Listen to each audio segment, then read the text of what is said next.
Hello दोस्तों। मेरे पापा अचानक गुजर जाने के बाद हमारे घर के हालात बहुत ख़राब हो गए थे। पापा की मौत के बाद हमें पता चला कि पापा ने बिज़नेस के लिए बैंक से बहुत सारा लोन ले रखा था। उस लोन को चुकाने के लिए हमें अपनी सारी प्रॉपर्टी बेचनी पड़ गई और अब सिर्फ हमारे पास वही घर बचा था जिसमें हम सब लोग रहते थे। पापा के जाने के बाद हमारे खाने की भी बहुत मुश्किल पड़ गए थे। हम जैसे तैसे गुजारा कर रहे थे। मेरी 12वीं की परीक्षा भी मेरे सिर पर थी, इसीलिए मैं भी घर वालों की मदद नहीं कर पा रही थी। पैसे की तंगी से छुटकारा पाने के लिए मम्मी ने सोचा कि क्यों न ऊपर वाले फ्लोर को किराए पर दे दिया जाए, क्योंकि किराया जाएगा तो कम से कम घर का खर्च तो चलेगा। पापा के समय में हमारे पास सब हुआ करता था और अब हालात ऐसे हो गए कि हम एक एक पैसे के मोहताज हो गए। हम किराएदार की तलाश कर रहे थे और जल्दी ही हमें किराएदार मिल भी गया। वे किराएदार एक जवान, खूबसूरत और हट्टा कट्टा मर्द था। उसका नाम रमेश था और वह मेरे स्कूल में एक नई टीचर लगे थे। उन्हें स्कूल से पता चल गया था कि सरोज के घर वालों को एक किराएदार की ज़रूरत है। उन्हें घर आते ही हमारे हालातों के बारे में पता चल गया था। एक दिन उन्होंने मेरी मम्मी से कहा, सरोज की बोर्ड की परीक्षा नज़दीक आ रही है और जहाँ तक मैंने देखा है वह किसी के पास ट्यूशन भी पढ़ने नहीं जाती है, फिर उसकी तैयारी कैसे हो पाएगी। मम्मी ने कहा, रमेश बेटा, तुम तो देख ही रहे हो कि हमारे घर के हालात कैसे हैं। इसकी ट्यूशन फीस भरने के लिए मेरे पास पैसे नहीं है। रमेश बोले, आप उसे बात की फ़िक्र मत कीजिए, आप सरोज को मेरे पास भेज दीजिएगा, मैं उसकी ट्यूशन पढ़ा दूँगा और ट्यूशन फीस भी नहीं लूँगा। रमेश की ये बात सुनकर मेरी मम्मी को तो जैसे कुछ सहारा मिल गया था। मम्मी ने कहा, शुक्रिया बेटा, मैं आज से ही सरोज को तुम्हारे पास पढ़ने के लिए भेज दूँगी। मैं उसी शाम से उनके पास पढ़ने के लिए जाने लगी। कुछ दिन तो सब ठीक चलता रहा। वे मुझे बहुत मन से पढ़ा रहे थे, पर 2 महीने बाद कुछ ऐसा हुआ जो मेरी समझ से बाहर था। मैं स्कूल से वापस आते ही उनके पास पढ़ने के लिए चली जाती थी, लेकिन मैं जैसे ही अपनी किताबें खोलती थी, किताब में से एक खुशबू आती थी जिसे सूंघकर मैं बेहोश हो जाती थी। जब मुझे होश आता तो मेरे कपड़े इधर उधर होते थे और मुझे दर्द हो रहा होता। इस सब के बाद वे मुझे एक गिलास जूस देते थे जिसे पीकर मैं ठीक हो जाती थी। टीचर मुझसे कहते थे कि सरोज, अपने खाने पीने का ध्यान रखा करो, तुम बहुत कमज़ोर हो गई हो, इसलिए शायद तुम्हें चक्कर आ जाते हैं और तुम बेहोश हो जाती हो। और हाँ, ये बात अपनी मम्मी से मत कहना, नहीं तो वे बेवजह परेशान हो जाएगी। वैसे भी तुम्हारी मम्मी अभी बहुत मुसीबत से गुजर रही है, तुम उनकी परेशानी और मत बढ़ाना। मैं तुम्हें रोज़ एक गिलास जूस बनाकर दे दिया करूँगा, जिससे तुम जल्दी ठीक हो गई और तुम्हारी कमज़ोरी भी दूर हो जाएगी। काफ़ी दिनों तक ऐसे मैं रोज़ उनके पास ट्यूशन पढ़ने जाती थी और किताब खोलते ही बेहोश हो जाती थी। जब मुझे होश आता था तो मेरे पूरे बदन में दर्द हो रहा होता। अब मैं भी सबसे तंग आ चुकी थी। फिर एक दिन मैं वहाँ रखी किताब खोली ही नहीं और बेहोश होने का नाटक करने लगी। उसके बाद जो मेरे साथ हुआ उसे सोचकर मेरी रूह काँप उठी। उस वक्त मैं 18 साल की थी और 12वीं कक्षा में पढ़ती थी। हम बहुत अमीर परिवार से थे। मेरे परिवार में मेरे मम्मी पापा और एक छोटा भाई था। हमारे पास किसी भी चीज़ की कमी नहीं थी और सब कुछ अच्छा चल रहा था। पर कहते हैं ना कि बुरा वक्त कभी पता कर नहीं आता। हमारी ज़िंदगी में भी बुरा वक्त आया और उस पर बुरे वक्त ने हमारे पापा को हमारे से छीन लिया। उनके जाने के बाद उनके पार्टनर ने धोखे से उनका सारा बिजनेस हड़प लिया और सारा बैंक लोन जो पापा के नाम से था वे भी नहीं चुकाया। समय से लोन न चुका पाने की वजह से बैंक वाले अब मेरी मम्मी को परेशान करने लगे थे। मेरी मम्मी जिससे भी मदद मांगने जाती थी वे उनका फ़ायदा उठाने की कोशिश करते थे। यहाँ तक कि हमारे मामा मामी और चाचा चाची ने भी हमारी मदद करने से मना कर दिया था। बड़ी मम्मी ने तो हमारा फ़ोन उठाना भी बंद कर दिया और ना ही बड़े पापा को उठाने देती थी। ये सब वही लोग थे जो हमेशा मेरे पापा से मदद मांगने आते थे और मेरे पापा दिल खोलकर इन लोगों की मदद करते थे। पर हमारे मुश्किल वक्त में किसी ने हमारी मदद नहीं की।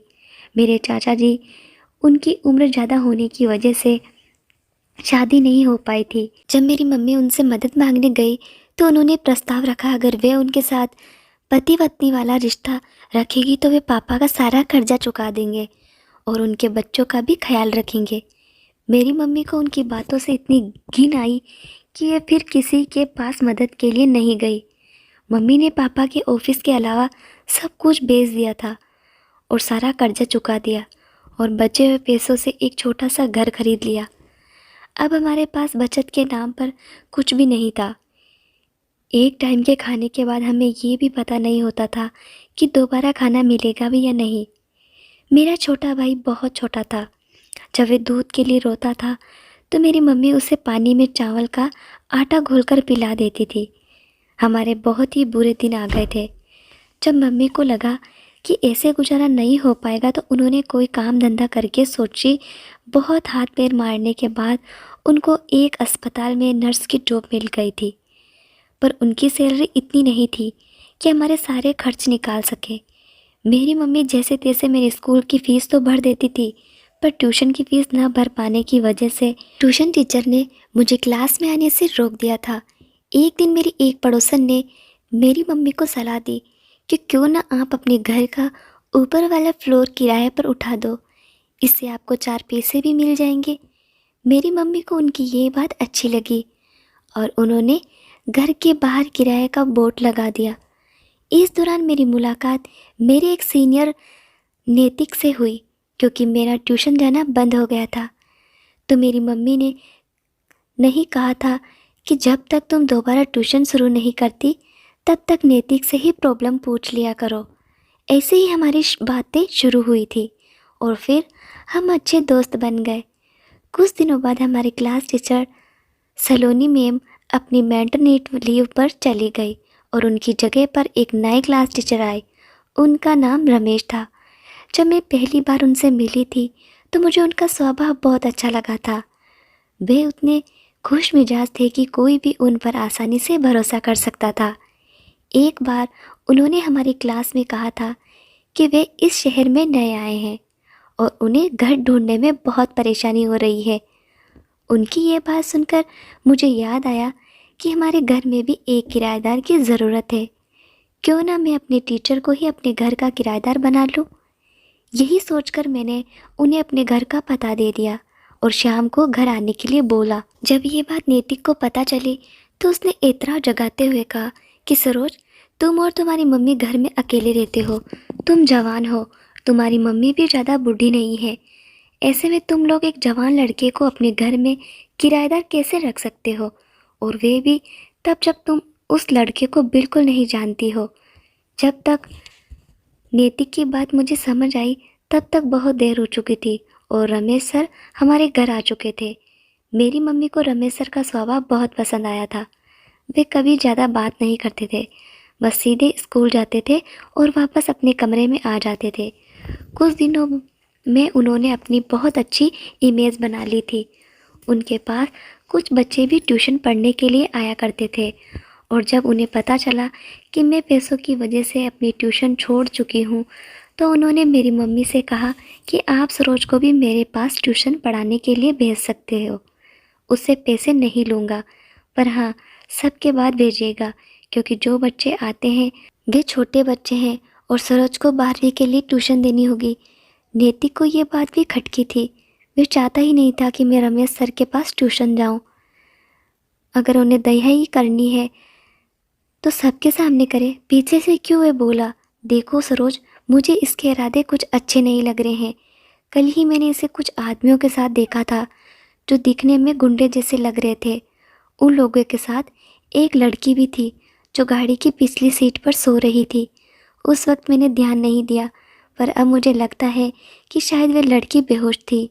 मैंने नैतिक से कहा, तुम कुछ ज़्यादा ही सोच रहे हो। ऐसा भी तो हो सकता है कि वे लोग सर से मिलने वाले हो और जो लड़की गाड़ी में सो रही हो वे बीमार हो। नैतिक अपनी जीत पर आ चुका था। वे बोला, तुम मानो या ना मानो, मैं इस आदमी के बारे में सब कुछ पता लगा कर रहूँगा। और फिर हम दोनों अपने अपने घर चले गए। कुछ वक्त तक सब सही चलता रहा। नैतिक ने भी रमेश सर के बारे में बात करना बंद कर दिया था, पर मैं कुछ दिनों से महसूस कर रही थी कि हफ्ते में 1-2 बार जब मैं ऊपर जाती थी तो सर मुझे एक किताब खोलकर पढ़ने के लिए देते थे। उस किताब को खोलने के बाद मेरी आंखों के सामने अंधेरा हो जाता था और मुझे बहुत देर बाद होश आता था। जब मुझे होश आता था तो मेरे सारे कपड़े इधर उधर होते थे और मेरे शरीर में एक अजीब किस्म का दर्द महसूस होता था।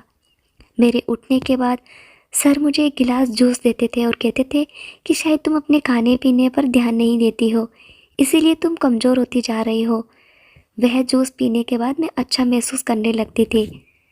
रमेश सर मुझसे कहते थे कि ये बात अपनी मम्मी से मत कहना, नहीं तो वह बेवजह परेशान हो जाएंगे। वैसे भी तुम्हारी मम्मी अभी बहुत मुसीबत से गुजर रही है, तुम उनकी परेशानी और मत बढ़ाना। मैंने सर की बात मान के अपनी मम्मी को कुछ भी नहीं बताया था, पर अब मुझे ये सब सहन नहीं हो पा रहा था। मुझे अपने स्कूल से ज़्यादा सर के पास जाने की जल्दी रहती थी। मुझे पता था कि मेरे साथ कुछ गलत हो रहा है, पर मुझे उसके बाद जो सुकून मिलता था मैं उसके लिए तड़पने लगी थी।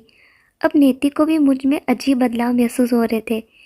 एक दिन तो उसने सीधे ही पूछ लिया, क्या हो गया सरोज, तुम अचानक से बहुत बदल गई हो, तुम्हारा मुझ पर ध्यान ही नहीं रहता, क्या अब अपने नए सर को चाहने लगी हो। नेति की बात मुझे लग गई थी और अब मैं भी सोच लिया था कि चाहे जो हो जाए अब मैं जानकर रहूँगी कि आखिर मेरे साथ क्या हो रहा है, क्योंकि मैं जानती थी कि सर को प्यार तो नहीं करती, पर फिर मुझे वहाँ जाने की इतनी जल्दी क्यों रहती है। स्कूल ख़त्म होने के बाद मैं ट्यूशन के लिए गई और आज तो किस्मत ने भी मेरा साथ दे दिया। सर ने मुझे बुक खोलने के लिए दी और खुद पानी लेने चले गए। मैंने किताब खोलने का नाटक किया और सर के आने से पहले बेहोश हो गई। पानी लेने के बाद घर वापस आए और मुझे बेहोश पड़ा देखकर खुश हो गए। उसके बाद वे मुझे उठाकर अपने बेडरूम में ले गए और मुझे अपने बेड पर लेटा दिया। उन्होंने जैसे ही मेरे कपड़ों की तरफ हाथ बढ़ाया, पीछे से एक आवाज़ आई, रुको, अब तुम्हारा खेल ख़त्म हुआ। ये आवाज़ किसी और की नहीं बल्कि नेति की थी, जो पुलिस के साथ खड़ा हुआ था। मौका पाकर मैं भी उठ खड़ी हुई और अपने कपड़े संभाल लिए। मैं भागकर नेति के पीछे छुप गई। एक साथ सारे पुलिस वालों और मोहल्ले वालों को देखकर रमेश डर गया और खिड़की से भागने की कोशिश करने लगा, लेकिन तभी पुलिस ने उसे पकड़ लिया। बाद में पुलिस वालों ने हमें बताया कि ये कोई रमेश सर नहीं बल्कि मुंबई का मशहूर डॉन है, जो भी ग्रेड की फिल्में बनाता है और लड़कियों की तस्करी करता है। ये हर शहर में एक नया नाम और नया रूप लेकर जाता है, कभी डॉक्टर बनकर, कभी टीचर बनकर, और फिर ज़रूरतमंद लोगों की भलाई करने के नाम पर उनके बच्चों को किसी न किसी बहाने से अपने पास बुलाता है।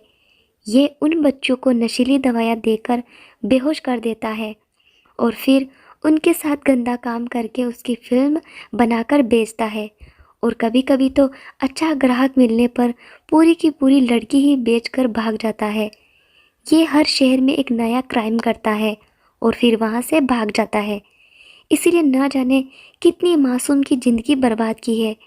मेरी मम्मी को जब रमेश की सच्चाई पता लगी तो वह रोने लग गई और बोली, अब मेरी बेटी से कौन शादी करेगा, इसने मेरी बेटी की ज़िंदगी बर्बाद कर दी। मेरी मम्मी को रोते हुए देखकर नैतिक आगे आया और मेरा हाथ थामकर मम्मी से बोला, आप चिंता मत कीजिए, मैं कभी भी सरोज को अकेला नहीं छोड़ूंगा, इसमें इसकी कोई गलती नहीं है, ये एक हादसा है जो किसी के भी साथ हो सकता है। मेरी मम्मी ने नैतिक से पूछा, बेटा तुम्हें कैसे पता चला कि सरोज खतरे में है। मैंने बोला, आंटी मुझे इस आदमी पर बहुत पहले से ही शक था, और आज जब मैं सरोज से मिलने स्कूल पहुंचा तो मुझे इसने 3 लोगों के सामने हाथ जोड़कर देखा। ये कह रहा था कि मैं कैसे भी करके आज डिलीवरी कर दूंगा, और उसने इसी घर का एड्रेस भी दिया था। बस मैं तुरंत ही पुलिस स्टेशन पहुंच गया और पुलिस वालों को सब कुछ बता दिया।